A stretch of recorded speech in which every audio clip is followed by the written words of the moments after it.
কক্সবাজারে দ্রুত গতিতে এগিয়ে চলছে দেশের সর্ববৃহৎ শেখ হাসিনা আশ্রয় প্রকল্পের কাজ, যেখানে আশ্রয় পাবে ১৯৯১ সালের ভয়াবহ ঘূর্ণিঝড়ে উদ্বাস্তু হওয়া ৪,৫০০ পরিবার। আশ্রয় পাওয়া নিয়ে খুশি হলেও এসব মানুষের চাওয়া স্থায়ী কর্মসংস্থান। প্রশিক্ষণের মাধ্যমে প্রকল্প এলাকায় কর্মসংস্থানের ব্যবস্থা করা হবে বলে আশ্বাস দিয়েছেন জেলা প্রশাসক।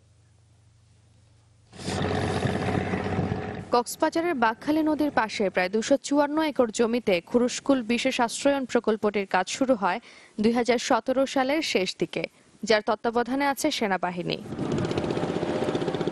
মাটি ভরাট, বেড়িবাঁধ নির্মাণের পর এখন শেষ হওয়ার পথে প্রথম ধাপের ১০টি ভবনের নির্মাণ কাজ, যেখানে আশ্রয় পাবে জলবায়ু উদ্বাস্তু ৩২০টি পরিবার।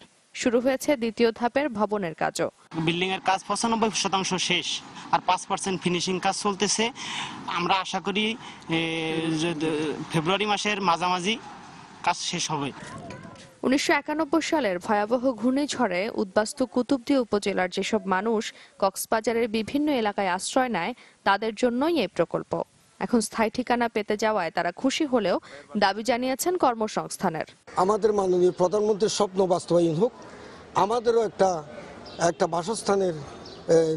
বাসস্থানের ঠিকানাটা নিশ্চিত হোক। যেখানে আমাদেরকে আশ্রয় দেবে সেখানে আসলে আমরা আমাদের এই কর্মসংস্থানের ব্যবস্থা হবে কিনা, এই কর্মসংস্থানের ব্যবস্থা না হলে বিশাল একটা জনগোষ্ঠী আমরা বিপদে পড়ব। তবে তাদের প্রশিক্ষণের মাধ্যমে প্রকল্প এলাকায় কর্মসংস্থানের সুযোগ তৈরির আশ্বাস দিয়েছেন জেলা প্রশাসক। মূলত তারা যে পেশায় ছিল ওই পেশাটাকে আধুনিকীকরণ এবং পরিবেশ সম্মত করার জন্য তাদেরকে তৈরি করা হবে। শুটকি প্রসেসিং ইউনিট করা কিংবা মার্কেটিং এর ব্যবস্থা করা, এই যে পর্যটকদের যাওয়া, এই সকল বিষয় যখন চালু হবে তখন তাদের কর্মসংস্থানের কোনো অভাব হবে না।